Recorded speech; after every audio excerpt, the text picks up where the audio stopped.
Karunia-Nya Allah memberikan kepada kita kesihatan. Allah telah memberikan kepada kita kekuatan.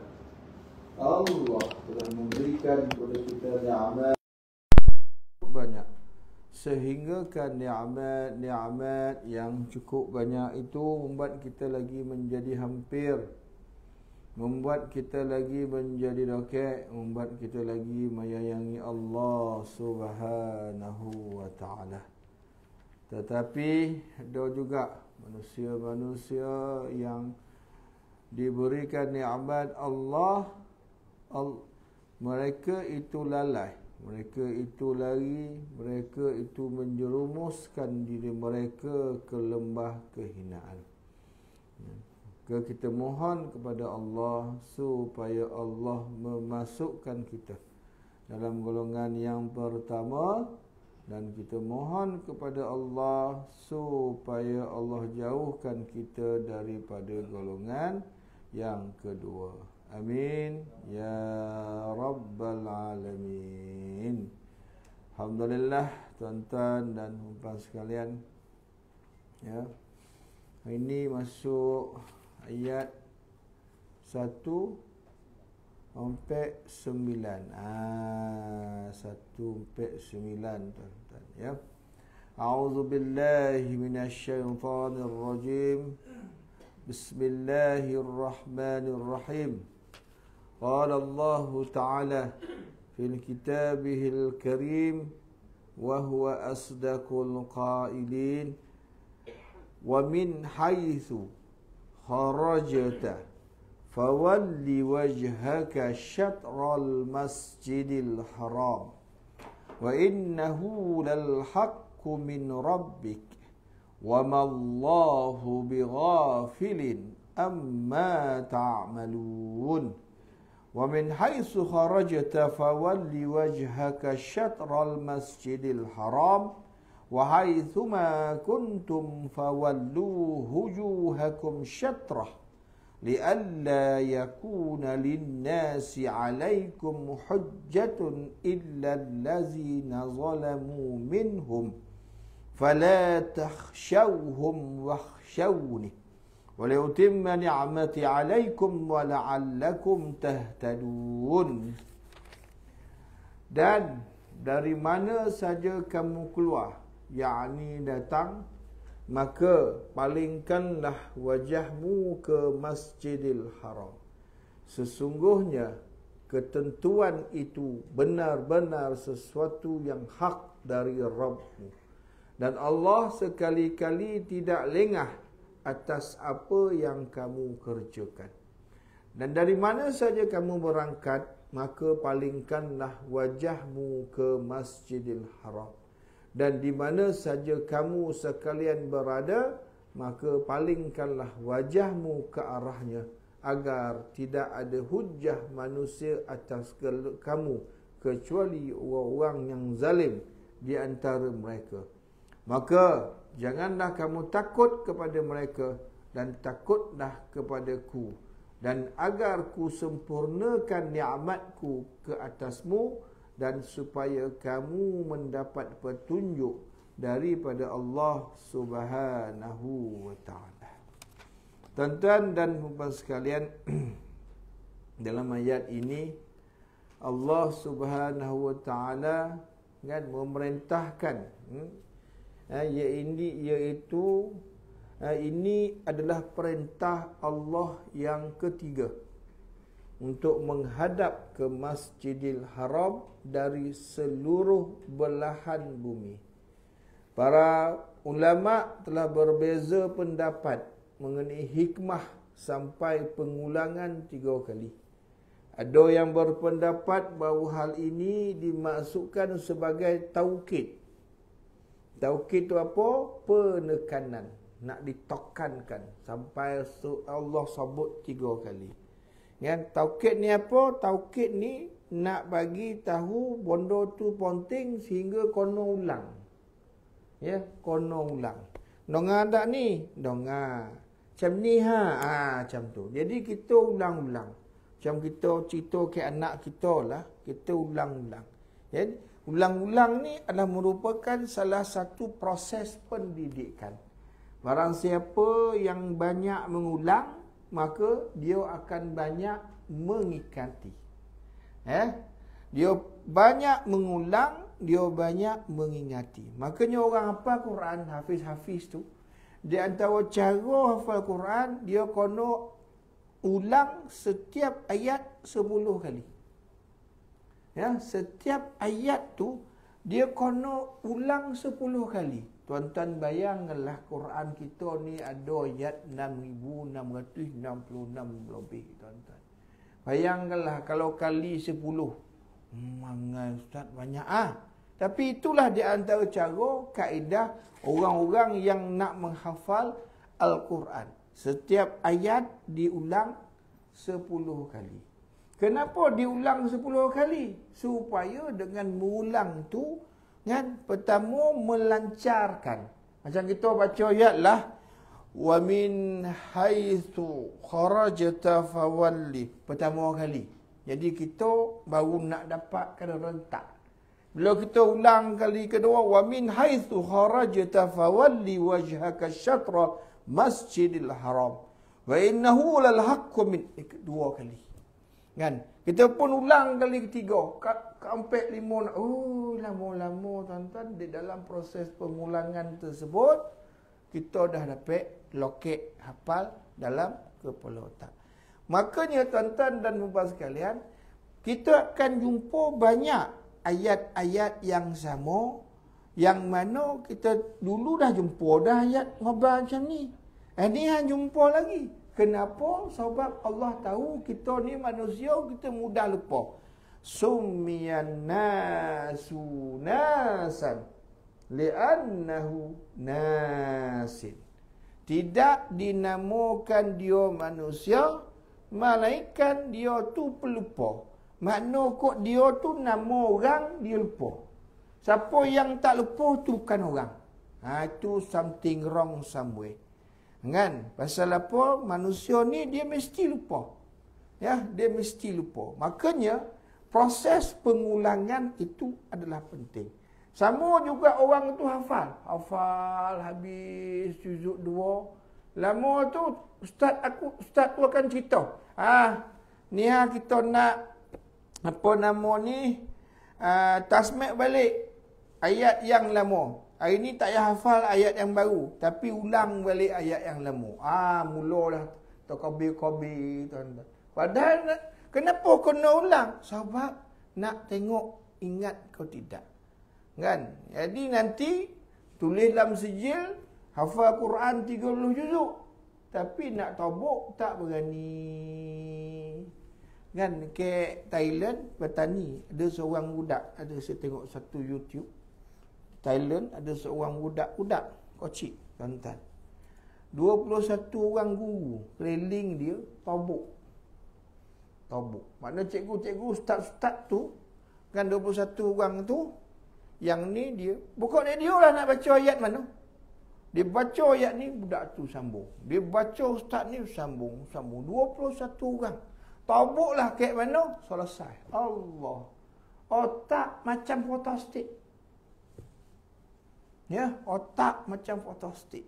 Kan, teringat kisah Imam Syafi'i, tak silap saya, kalau tak silap saya lah, belajar, lupa bawa pensel dengan kotak. Jadi dia buat macam mana? LU. Pakai tangan. Cikgu dia ngajar. Ustaz dia ngajar. Tuan guru dia ngajar. Tuan guru pun tengok. Apa kau buat macam ni?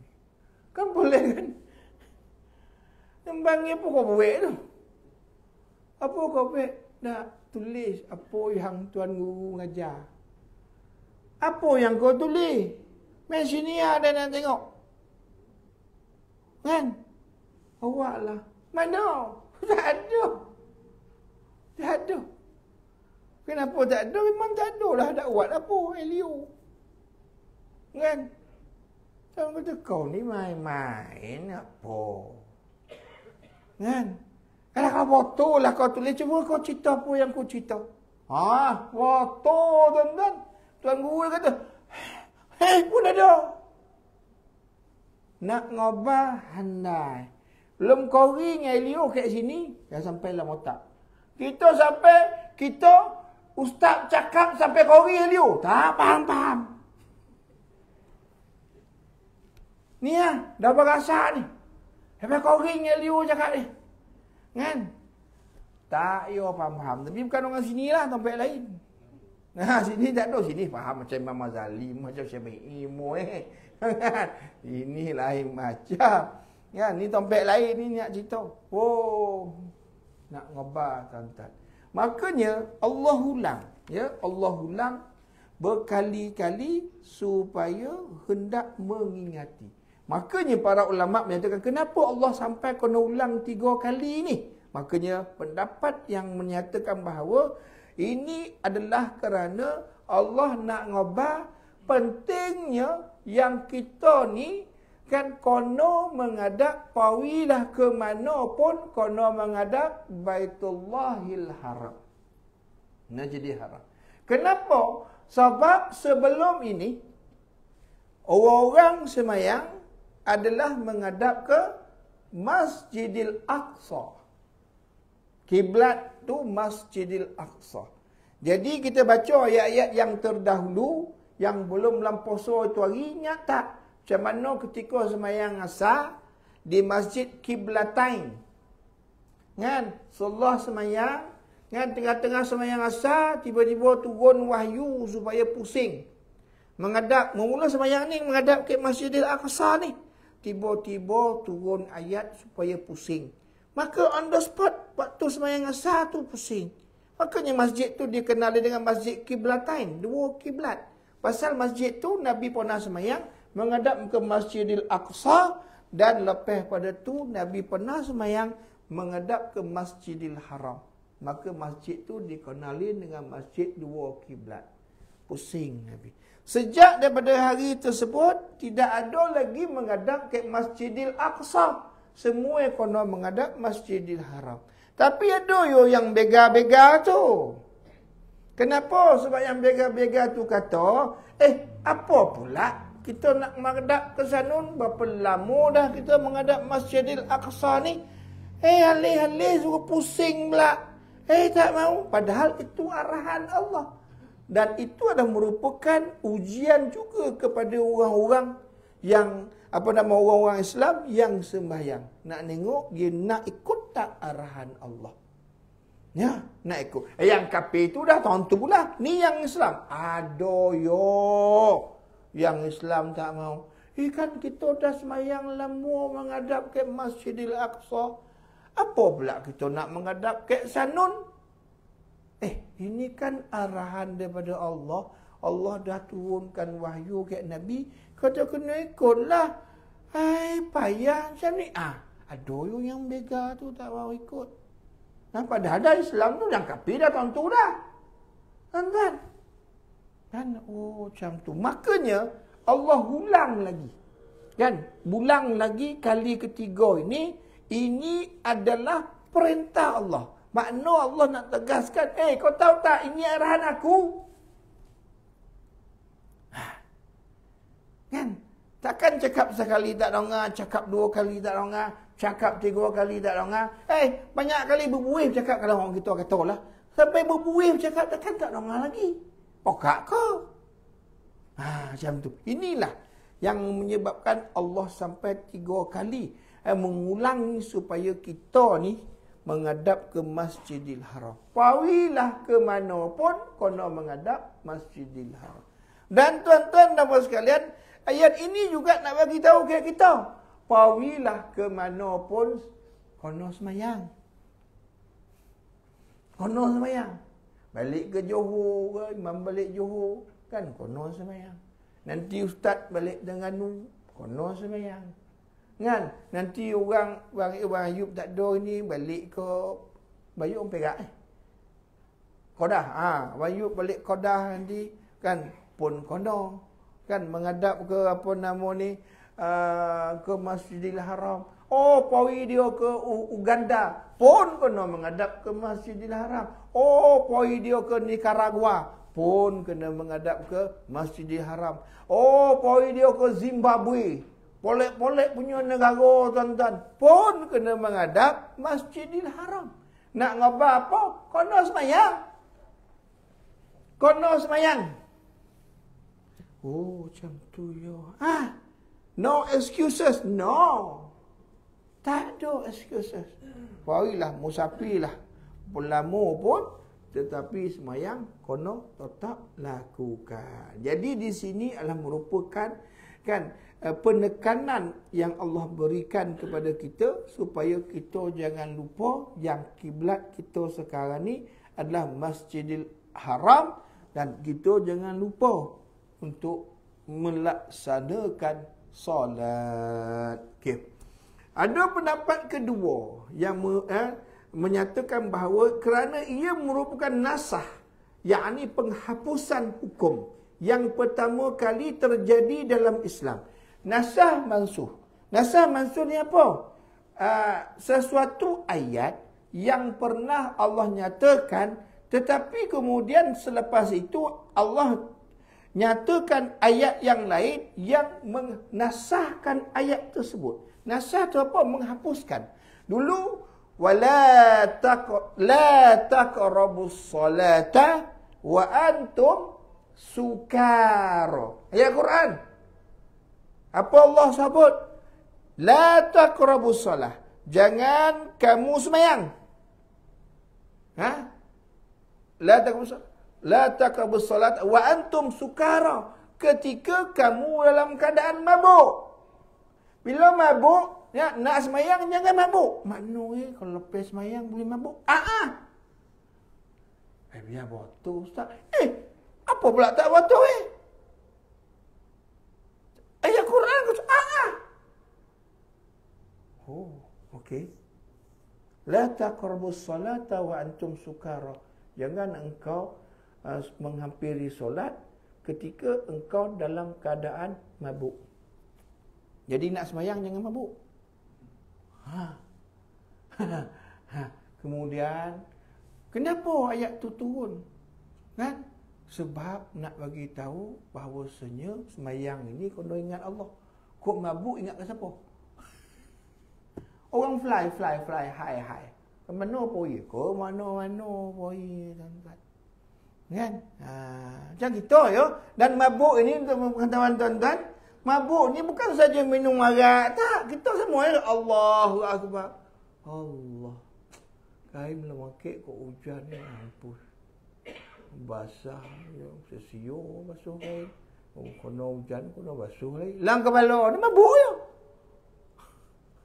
Tu mabuk pasal tak ingat Allah, ingat orang lain. Kan? Allahu Akbar. Allah. Nas orih lemoli ya. Rumah dah posan potang ni lupa. Lah mati dah bercakap tu. Mabuk tu. Mabuk.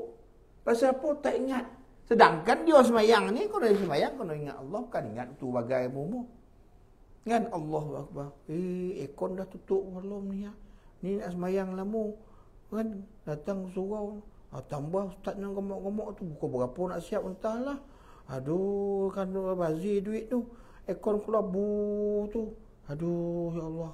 Teringat pula lah semayang. Tak apa dah. Mabuk tu. Nampak tak tuan-tuan? Oh, macam tu. Kan? Ni kebetulan pula sahabat jadi imam baca salah. Sepatutnya lakum dinukum waliyadin. Agama engkau, agama aku, kau punya kau, dan punya dan. Makna berbeza-beza. Oh, dia belasah. Agama engkau, agama kita ni sama yo. Mana ada sama? Maka keluarlah ayat yang menyatakan innamal khamru wal maisu wal azlam rijsun min amali syaitan fajtanibu. Innamal kham, sungguhnya arak, wal mais, judi, wal ans, lit nasi, rijsun, najis. Fajtanibu. Larang. Makanya pada waktu tersebut haramlah tuan-tuan. Haram. Jadi haram makna tak boleh minum lagi arak. Jadi tuan-tuan bila jadi yang tu dihapuskan ayat tersebut. Ayat itu dimansuhkan, dinasahkan. Yang dinasahkan dengan ayat yang baru ini. Makanya tuan-tuan agak itu menjadi haram. Sama juga ini kiblat. Dulu wahyu yang pertama keluar menghadap kepada Masjidil Aqsa. Semua semayang Masjidil Aqsa menghadap ni. Tetapi bila turun ayat Allah arahkan supaya pusing menghadap ke Masjidil Haram, bermula pada hari tersebut bermakna ayat yang suruh semayang menghadap Masjidil Aqsa tu padam. Telah dinasahkan dengan ayat yang baru ini, iaitu kono menghadap Masjidil Haram. Jadi Allah ulang berkali-kali ni sampai 3 kali ini sebab Allah nak bagi tahu bahawa ayat ini merupakan nasah, penghapusan hukum yang pertama. Kiblat tu dah tak boleh pakai, kiblat yang baru boleh pakai. Ni dia tuan-tuan dan puan sekalian. Ya, sebagaimana dinyatakan oleh Ibn Abbas dan juga ulama yang lain. Tetapi ada juga yang menyatakan perintah ini turun dalam beberapa kondisi. Pertama, ditujukan kepada orang yang menyaksikan Kaabah secara langsung. Ya, maknanya kan sesiapa yang tuan-tuan di antara yang kita tengok dapat pahala ialah nengok Kaabah. Siapa-siapa pergi umrah, pergi haji, duduk depan Kaabah, nengok Kaabah tu dapat pahala. Kan? Dapat pahala tu. Tapi kalau duduk depan Kaabah, tengok WhatsApp, tak dapat pahala tu. Pasal apa tak tengok Kaabah, tengok WhatsApp. Walaupun Kaabah SAW duduk depan mata tuan-tuan. Kan? Itu yang pertama. Yang kedua, bagi orang yang berada di Mekah tetapi tidak menyaksikan Kaabah secara langsung. Maknanya dia duduk di celah-celah bangunan ataupun duduk di sebalik bukit, walaupun dia duduk di Mekah tetapi tetap dia kena menghadap ke Kaabah. Walaupun dia tak nampak duduk di sebalik bukit sana, tak nampak Kaabah, Masjidil Haram tu tak nampak, tapi tetap dia kena menghadap ke situ. Yang ketiga, dinyatakan oleh Fakhruddin Ar-Razi bahawasanya orang-orang yang berada di negara lain macam kita ni lah. Tadi saya sebut tadi ni, Nicaragua, apa nama lagi, Gostan, Pasir Bedangung pun semua tu, negara-negara mana saja tuan-tuan, kan? Walaupun dia tak nampak Kaabah secara live ke mata dia, tetapi dia tahu direction. Ni hadis, kan? Ke Kaabah sini, ni kiblat maka dia kena menghadap ke sanun. Makanya kalau kita pergi hotel tu ada kan dia punya nak panah tu kan. Biasa kita tengok ke apa hotel dia.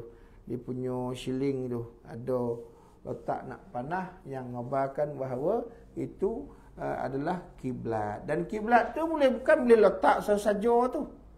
Kan? Kono Jabatan Mufti datang ukur. Tengok waktu ke tidak dia punya apa nama ni, adalah sepi dia tu kan, baru boleh diloketkan benda tu.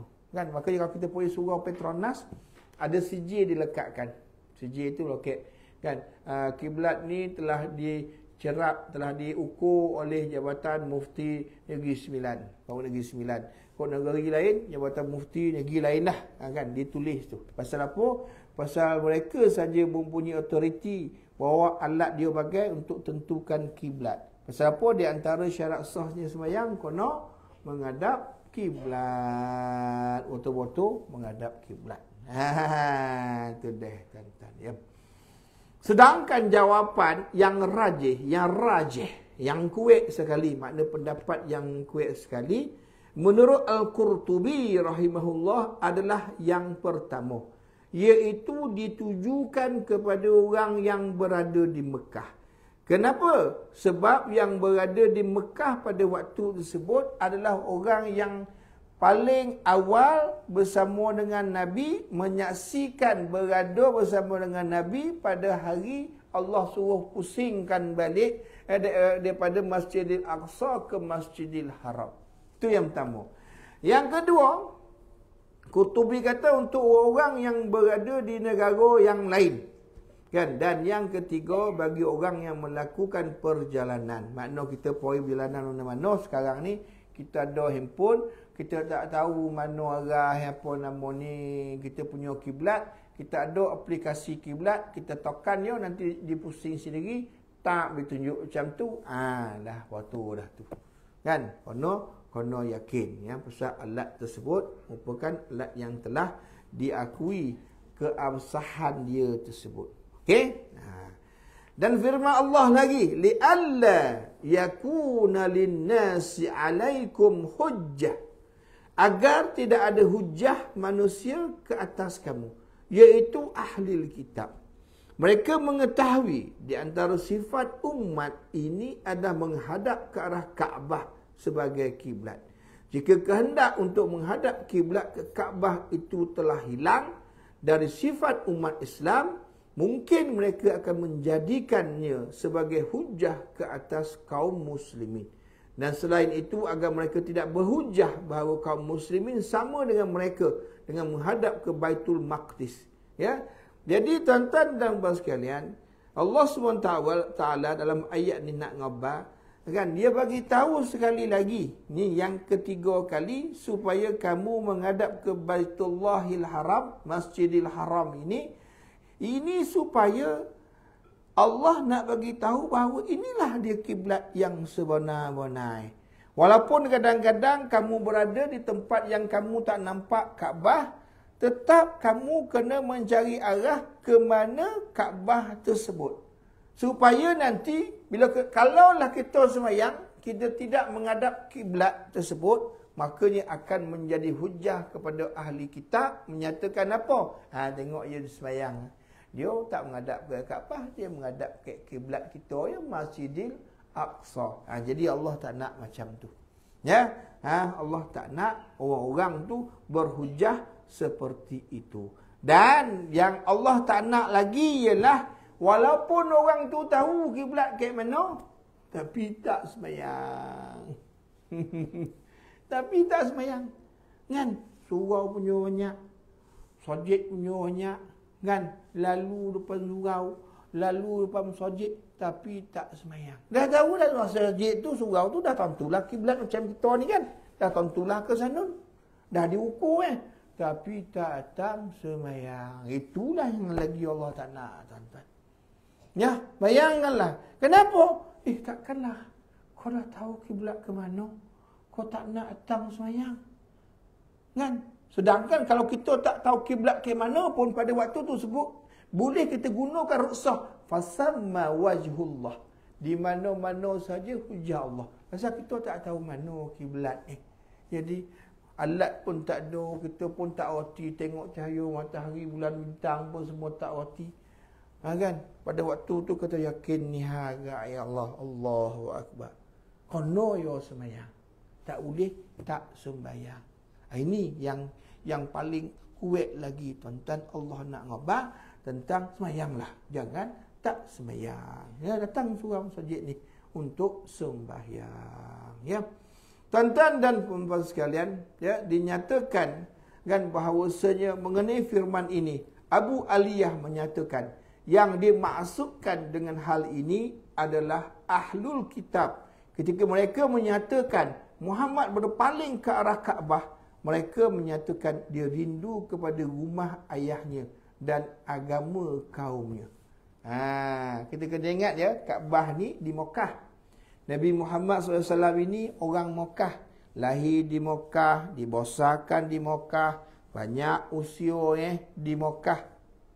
Tuan-tuan, berpuluh tahun sehingga sewaktu Allah SWT menyuruh dia supaya berhijrah, kan? Dia pun berhijrah sampai ke naik ke atas bukit, dia berpaling kepada Mekah, dia ngabar ke Mekah, wahai Mekah, jikalau Allah tidak mengarahkan aku supaya berhijrah ke Madinah, nescaya aku tidak akan tinggalkan engkau. Dia bercakap tu dengan bumi Mekah.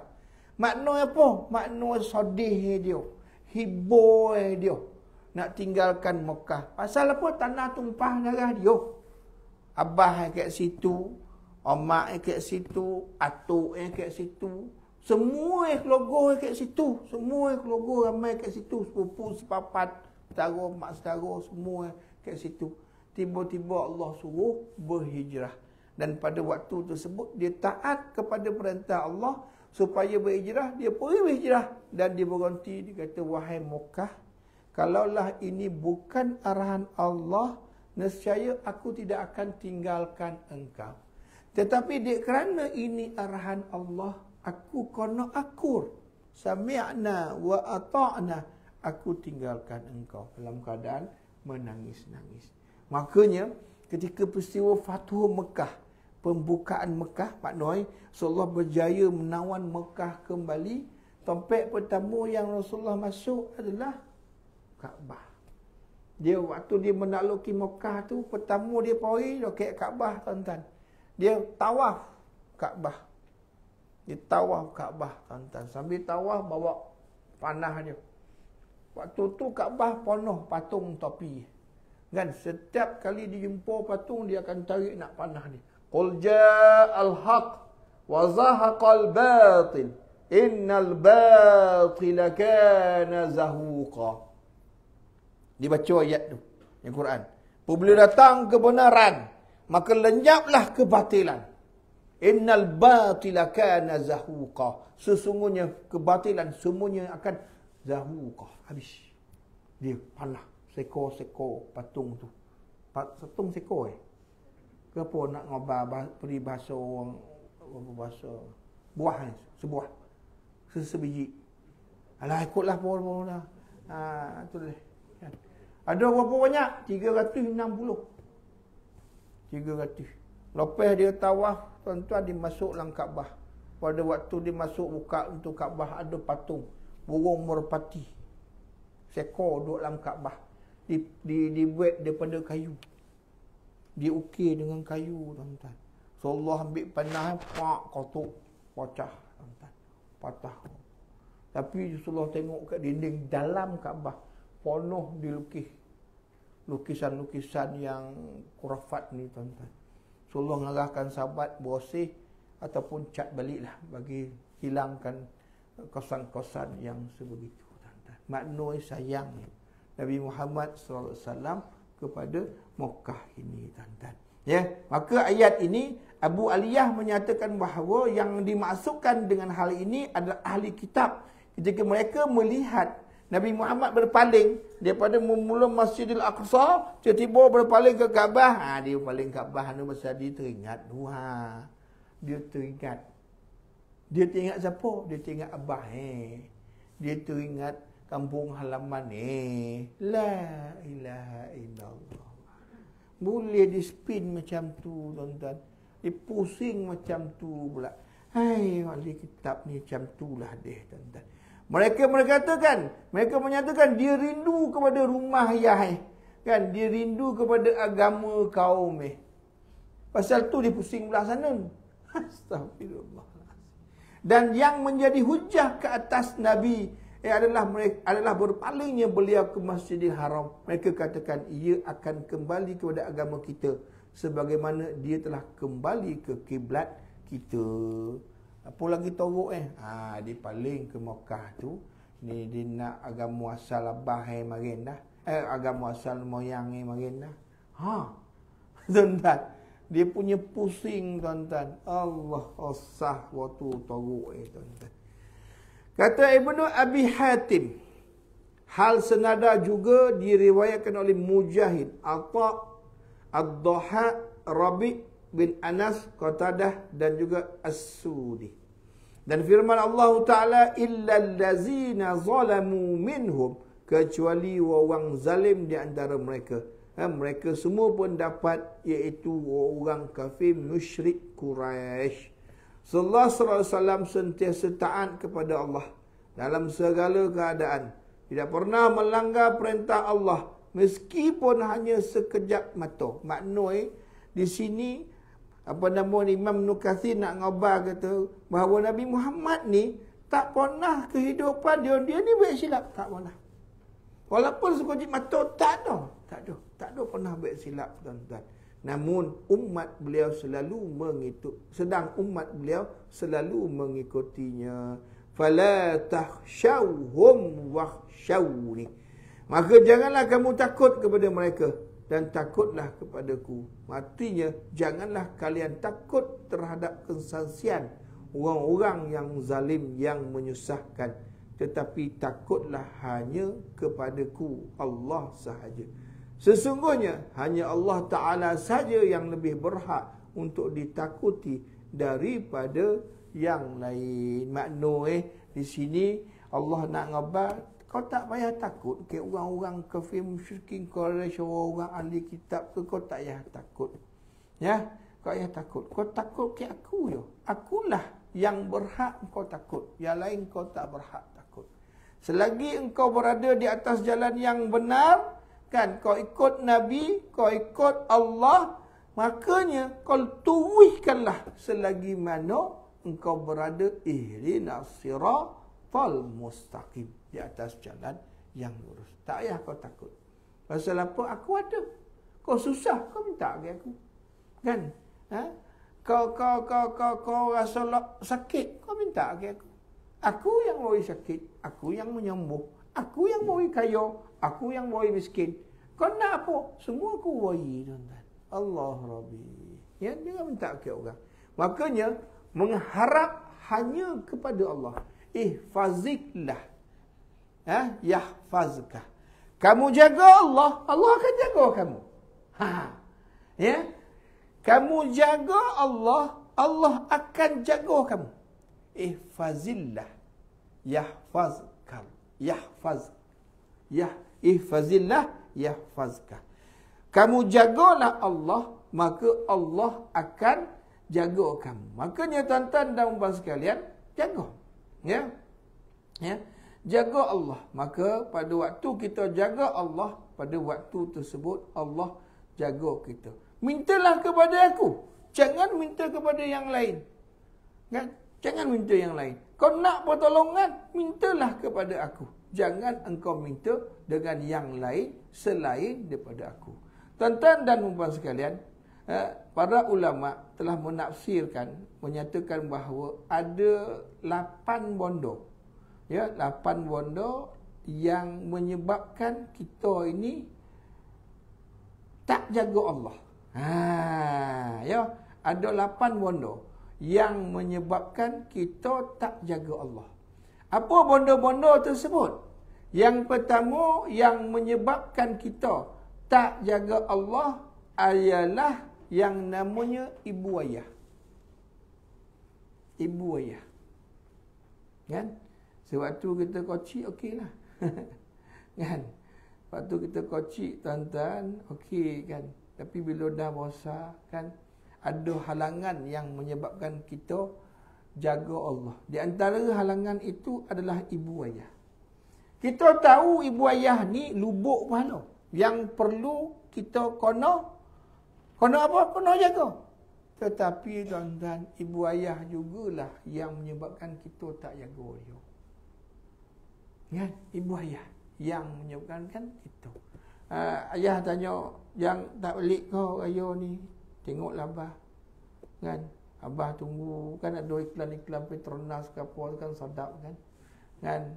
Kan? Tunggu mak, anak kan, daripada balik raya. Kan? Kerana dia tak jaga mak ayah dia, tuan-tuan. Dia tak jaga Allah. Allah kata apa? Radallahu fi rida walidain. Rida Allah itu terletak pada rida kedua ibu ayah. Jadi tuan-tuan, kan, ayah mak ini adalah merupakan faktor utama yang banyak orang tak jaga Allah. Kenapa? Pasal dia rasa dia jaga mak ayah yang susah. Ayah jaga orang tua ni ustaz, banyak sikit cembeng, sikit cembeng. Payah waktu kerja cembeng. La ilaha illallah, bersungguh jaga abah. Kan? Maka tak jaga Allah. Tu belum cerita yang lagi torok-torok tu, tinggal ke rumah apa nama ni, ke tepi jalan. Amat duduk sini, nanti kita ambil ni, ke Ceng Melaka tu ada rumah orang tua. Kan? Ditinggal kat bus stop depan tu. Kan dia tinggal situ. Mak duduk sini, nanti kita ambil. Orang tua ni pun duduk situ duduk sekali dengan beg apa semua. Tunggu sehari, tunggu sejam tak balik, 2 jam tak balik. Orang jaga rumah tu keluar, cik tunggu siapa ni? Tunggu anak. Anak kata suruh tunggu sini, nanti tak ambil. Tapi kami tengok dah lama dah. Tu dah lama tapi tak datang ambil. Sampai ke malam. Sampai ke malam, orang jaga rumah orang tua tu, mai masuk sini lah cik. Mai sini ha. Kan masuk sini bertodoh apa semua. Bertahun-tahun duduk situ. Mati. Kan makcik tu ubah anak ada nombor telefon dah tak apalah. Tuan jagalah dulu. Kan dia takdirkan Allah mati ya. Omak tu mati.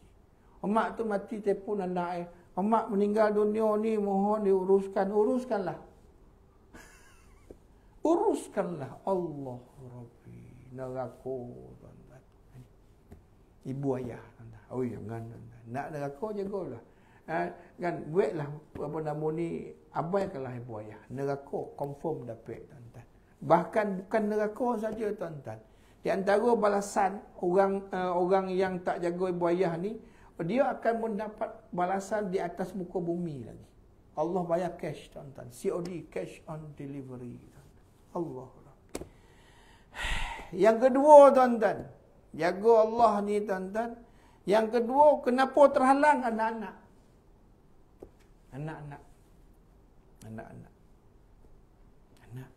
Sayang warna anak tuan-tuan. Dia sayang dengan mendidik berbeza tuan-tuan. Ya, tapi masalahnya orang tu dia sayang tapi dia tak mendidik. Assalamualaikum Pak Leman, minta maaf cakaplah anak tadi kan panjik masuk rumah. Ambil buah mangga ke tu, buah ni. Kan kau biar buah tu. Buah tu kita bernama ni nampak ni. Macam ni lah. Kau jaga anak kau dan jaga anak dia. Ayah. Kan? Nak ngabah mendidik dengan berkasih sayang berbeza. Kan? Dalam kasih sayang ada mendidik. Ya, dalam mendidik ada kasih sayang. Dua unsur ni kau nak ada. Tak boleh ada salah satu. Tak boleh. Didik tak ada kasih sayang. Kan? Allah cium budak-budak cucu Kan? Sahabat tengok, ya Allah, aku ada anak 10 tak ada kau buat macam tu. Kan? Ini ngabak ya Allah. Kan? Man la yarham, la yarham. Siapa yang tak sayang, tidak akan disayangi. Nabi kata. Kalau kau tak sayang anak kau, kau tak ada anak kau sayang kau tu dah. Nabi kata. Dia sahabat tu ada anak 10. Aku tak ada buat macam kau dah ya Rasulullah. Kan? Walaupun aku ada anak 10. Rasulullah kata apa? Kalau kau tidak menyayangi, kau tidak akan disayangi. Kan? Makanya berhati-hati dalam proses kita mendidik dan juga menyayangi anak. Ada orang menyayangi anak sehinggakanlah mengabaikan proses pendidikan. Anak nak pun nak boi sampailah habis tuan-tuan.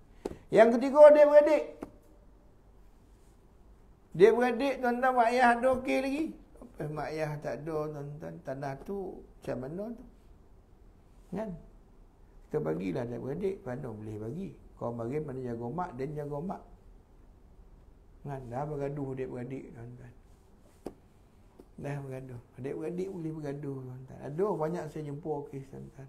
Kan anak yang pergi duduk negeri lain. Kenapa duduk negeri lain? Payahlah ustaz duduk adik-beradik lain. Dia juga macam tu tuan-tuan. Mana bergaduh tuan-tuan. Yang keempat, pasangan. Tak kira isteri ataupun suami. Kan?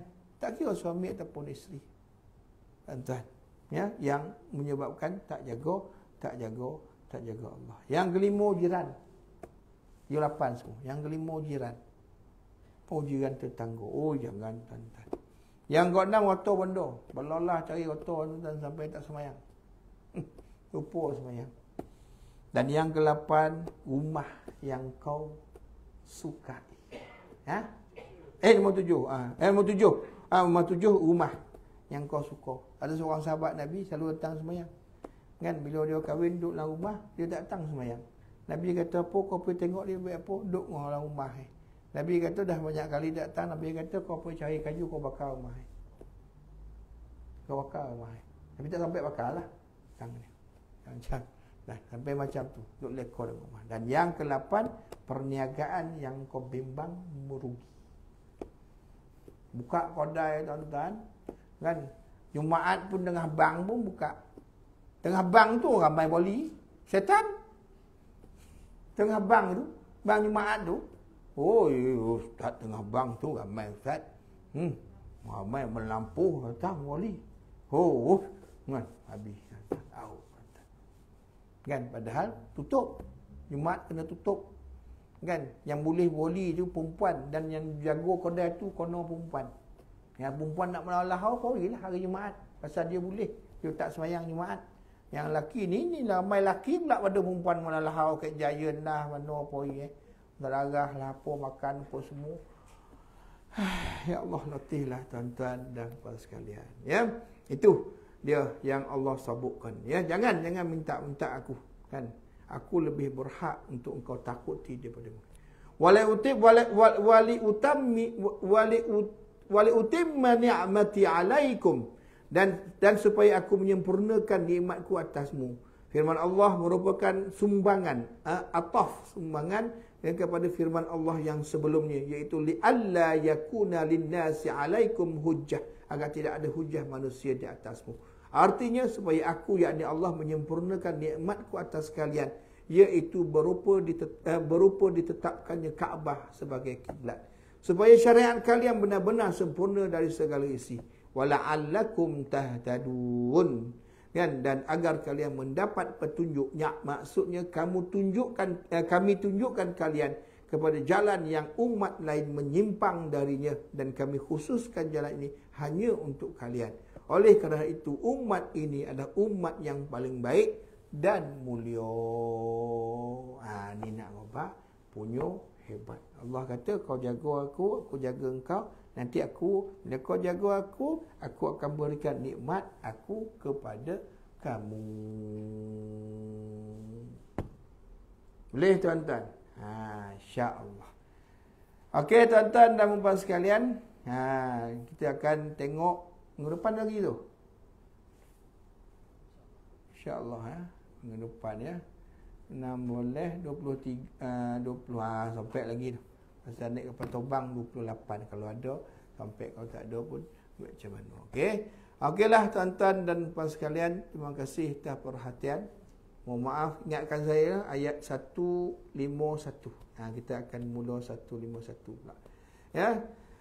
Yang baik datang daripada Allah, yang lemah diri saya sendiri. Bismillahirrahmanirrahim. Alhamdulillah Rabbil Alamin. Hamdan hamidin, hamdan syakirin, hamdan yuwafi na'amahu wa yukafi'u mazidah. Ya Rabbana lakal hamdu kama yanbaghi li jalalika karim wa azim sultanik. Allahumma ij'alni minat tawwabin wa ij'alni minal mutatahirin wa ij'alni min ibadika salihin. Allahumma alaika bis sanadiril jabhati wataniyah. اللهم عليك بعيونها من لا يخاف وارحمنا واغفر لنا وارحمنا أنت مولانا فانصرنا على القوم الكافرين. يا قهار يا جبار يا متكبر يا ذا الجلال والإكرام يا الله يا الله يا الله. اللهم يا منزل الكتاب ويا مجري السحاب ويا هازم الأحزاب اهزمهم وانصرنا عليهم. اللهم بدد شملهم وفرج جمعهم وشتت كلمتهم وزلزل أقدامهم وسلم عليهم كلبا من كلابه. اللهم سلمنا وسلم ديننا وسلم معرفتنا وسلم توحيدنا وسلم إسلامنا وسلم إخواننا من المسلمين والمسلمات والمؤمنين والمؤمنات الأحياء وأموات إنك على كل شيء قدير. وصلى الله على سيدنا محمد النبي الأمي وعلى آله وصحبه وسلم. سبحان ربك رب العزة عما يصفون، سلام على المرسلين والحمد لله رب العالمين. وبالله التوفيق والهداية. والسلام عليكم ورحمة الله wabarakatuh.